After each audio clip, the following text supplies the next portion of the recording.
semua orang di tempat ini, termasuk saya dan saudara, masing-masing kita mempunyai waktu. Amin. Bapak, Ibu punya waktu. Saya pun punya waktu. Waktu yang diberikan Tuhan bagi kita. Tetapi bedanya, karena Ibu punya waktu, saya punya waktu. Bapak punya waktu, saya punya waktu. Tetapi bedanya, kita berbeda menggunakan waktu. Kenapa? Karena masing-masing kita menggunakan waktu sesuai dengan prioritas kita hidup. Betul? Masing-masing. Tidak ada orang yang menggunakan waktunya sama. Tapi puji Tuhan pagi ini saudara, kita ada di tempat ini.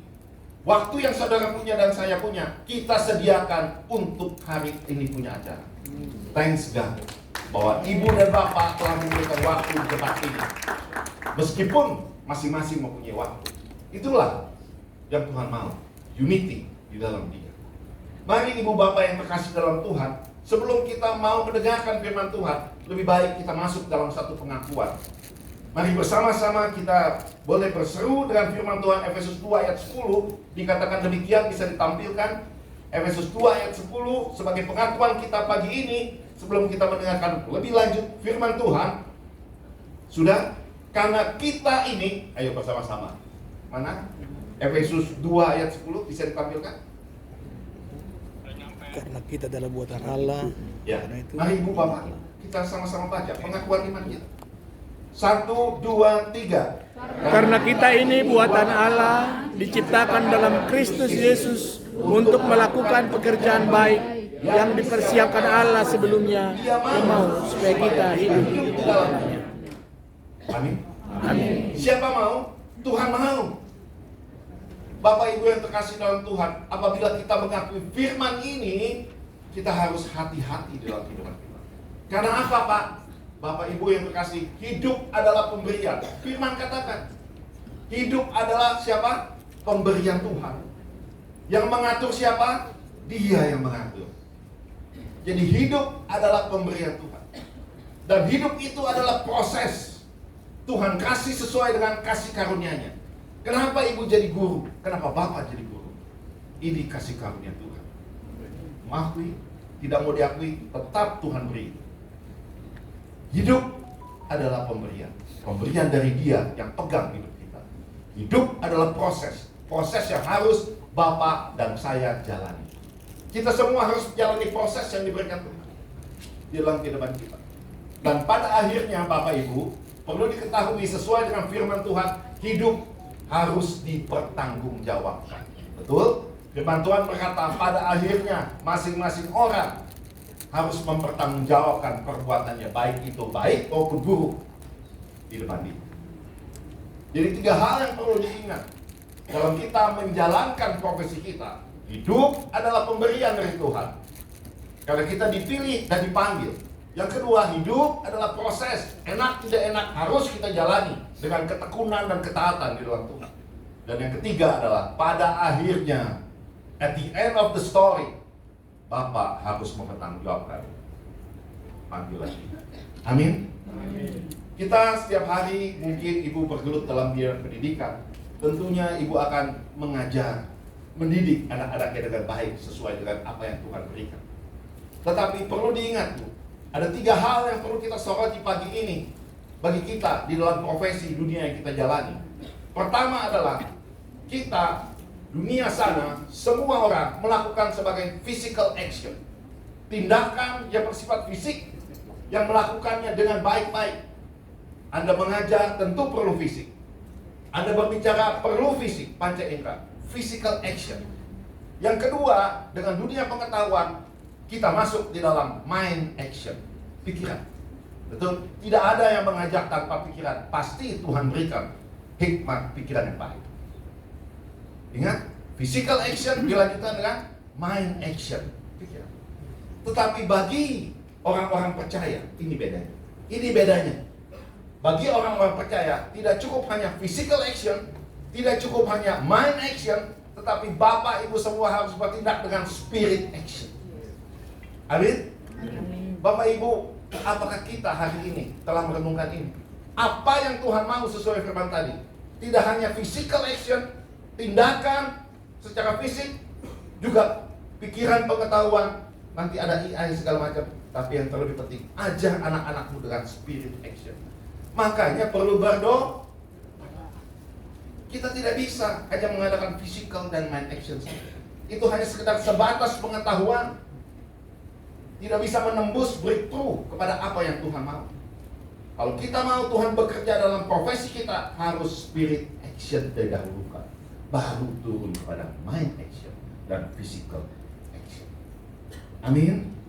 Maka dari itu Bapak Ibu, saya pesankan di sini bahwa kita harus terus masuk, dan dia adalah yang mempunyai segalanya. Karena apa yang kita perbuat tidak ada artinya. Dia jauh melakukan lebih banyak. Coba kita lihat di dalam firman Tuhan yang terambil dari Efesus 3 ayat 20, dikatakan demikian. Efesus 3 ayat 20, perhatikan baik-baik firman Tuhan pagi ini sebelum kita mulai acara. Bagi dialah yang dapat melakukan jauh lebih banyak dari apa pada yang kita doakan, kita pikirkan, seperti ternyata dari kuasa yang bekerja di dalam Bapak Ibu. Firman ini berkata mengandung arti bahwa kita harus menyerahkannya kepada Dia, karena Dia jauh lebih banyak melakukan apa yang Bapak Ibu lakukan di dalam profesi ini. Amin. Di dalam kehidupan kita. Oleh karena itu, himbauan saya pagi ini, marilah kita lebih trust Him, percaya Dia. Trust Him, percaya Dia. Setelah trust Him, percaya Dia, kita harus obey Him, taati Dia. Beri apa yang Tuhan minta. Lakukan apa yang Tuhan suruh. Sudah belum? Manakala Dia berbicara dalam hati Bapak Ibu semua, apakah kita sudah trust Him? Kalau Bapak ada trust, Ibu ada trust, Ibu akan obey Him. Ibu akan taat. Dan baru kita follow Him. Trust Him, obey Him, dan follow Him. Perlu dilakukan. Karena apa? Karena kita semua sebenarnya menjadi satu tubuh. Kenapa demikian? Kok bisa jadi satu tubuh di antara guru-guru dan sebuah profesi? Karena kita satu tubuh Kristus dikatakan. Ingat, kita hanya alat di tangan. Hidup kita, kalau kita benar-benar serahkan kepada Tuhan, kita hanya sebagai alat. Dialah yang membentuk hidup kita. Oleh karena itu, mari kita lihat kembali di dalam satu ayat firman Tuhan, Efesus 4 ayat 16. Dikatakan demikian, ini penting bagi kesatuan para guru. Efesus 4 ayat 16, daripadanya lah seluruh tubuh yang rapi tersusun dan diikat menjadi satu oleh pelayanan semua bagiannya, sesuai dengan kadar pekerjaan tiap-tiap anggota, menerima pertumbuhannya dan membangun dirinya di dalam kasih. Perhatikan kata-kata yang sangat bagus di sini, dikatakan kita menjadi seluruh tubuh tersusun, diikat menjadi satu oleh apa? Oleh pelayanan semua bagiannya, sesuai dengan kadar pekerjaannya, untuk menerima pertumbuhannya dan membangun dirinya dalam kasih. Jadi ketahuilah, Bapak, Ibu, saya semua hamba-hamba Tuhan diikat menjadi satu oleh apa? Oleh pelayanannya. Tidak ada yang lain. Kita bisa bilang kita berunity, tetapi pada dasarnya unity hanya bisa dilakukan di dalam Kristus. Tuh. Kita bilang kita unity, nanti sebentar kita bisa. Tapi di dalam Kristus, hanya di dalam Kristus, unity itu bisa terjadi.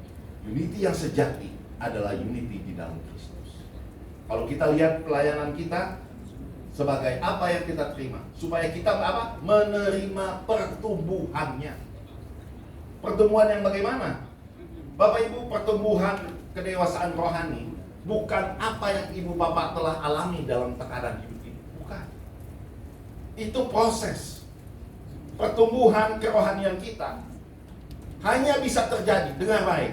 Hanya bisa terjadi apabila Ibu dan Bapak mengizinkan Roh Tuhan mengerjakannya di dalam kita. Ada amin? Tidak ada yang lain. Kapan pertumbuhan rohani itu? Sampai Tuhan memanggil kita. Kita harus terus bertumbuh. Jadi pertumbuhan rohani, sekali lagi saya mau katakan, tidak ada tua, tidak ada muda. Tidak ada berbatasan umur.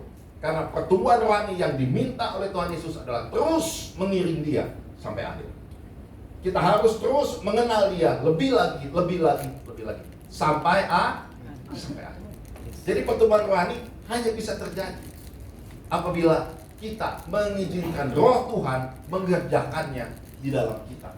Bukan kita yang mengusahakannya dengan kemampuan skill kita. Tidak bisa.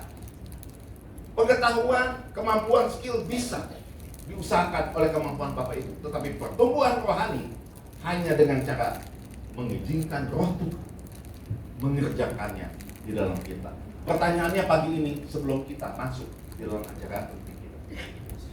Apakah Ibu Bapak mengizinkan Roh itu bekerja? Halo? Ini penting Bapak, Ibu. Apakah Bapak Ibu selama ini mengizinkan Roh Tuhan bekerja sebebas-bebasnya di dalam hidup Bapak? Titus 3 ayat 5 dikatakan demikian. Bukan karena perbuatan baik, bukan karena apa yang Ibu lakukan semua, bukan karena apa yang Bapak Ibu berpengetahuan, tetapi dikatakan oleh pembaharuan yang dikerjakan oleh Roh Kudus. Titik. Oleh apa, Bu? Kita mau anak didik kita bukan hanya nanti bekerja menjadi manusia-manusia yang physical action. Bukan hanya menjadi manusia-manusia anak didik kita yang mind action, sebatas pengetahuan. Nanti sebentar ada AI dan lain-lain sebagainya. Bukan. Tetapi kita harus ajarkan spirit action. Oleh karena itu, biarlah Roh Tuhan bekerja pagi ini di dalam kita. Apabila kita mau Tuhan melakukan lebih lagi, karena Dialah yang melakukan jauh lebih banyak dari apa yang kita kerjakan. Mari kita sama-sama akui keberadaan Tuhan. Kita bisa bangkit berdiri.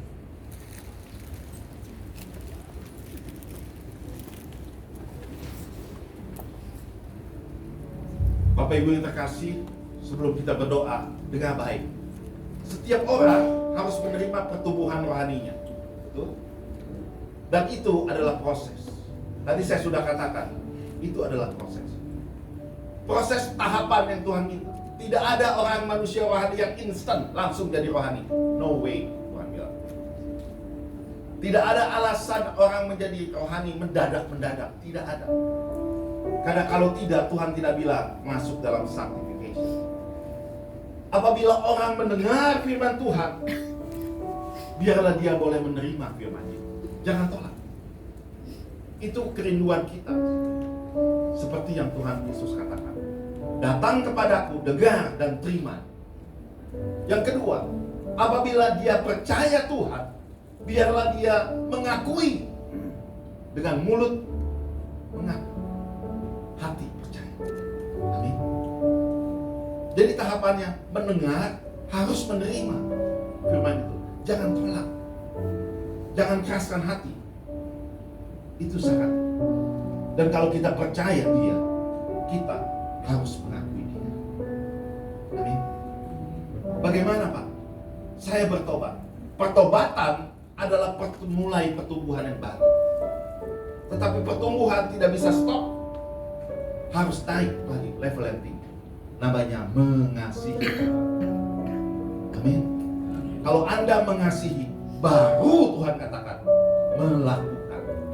Bukankah firman-Nya berkata, aku melakukan semua yang Tuhan kasih, yang semua Tuhan perintahkan karena aku mengasihi Tuhan. Dasarnya dalam melakukan yang terpenting dari Tuhan, hati yang mengasihi. Sekali lagi, hati yang mengasihi. Jadi dengar baik. Apabila kita mendengar, biarlah kita boleh menerima. Apabila kita percaya Dia, biarlah mulut dan hati kita mengakui Dia. Apabila kita bertobat, biarlah kita bisa bertumbuh di dalam Dia. Dan apabila kita bertumbuh, biarlah kita bisa mengasihi Dia. Dan mengasihi baru melakukan. Untuk apa? Untuk berbuah. Amin. Berbuahlah yang banyak. Berbuahlah yang banyak. Karena firman Tuhan katakan di Yohanes 19, dalam hal inilah Bapakku dipermuliakan, yaitu jika kamu semua berbuah banyak, dan demikian kamu adalah murid-murid luar biasa. Sudahkah kita menghasilkan buah-buah itu? Sudahkah kita memperkenalkan Roh bekerja di dalam kita untuk kita lebih menghasilkan buah-buah itu tanpa batas? Kita kita adalah manusia-manusia, hamba-hamba Tuhan yang telah dipilih. Mari kita akui dia, kita terima dia. Biarlah dia masuk dalam kita dan izinkan dia mengerjakannya di dalam kita. Amin. Hatiku percaya,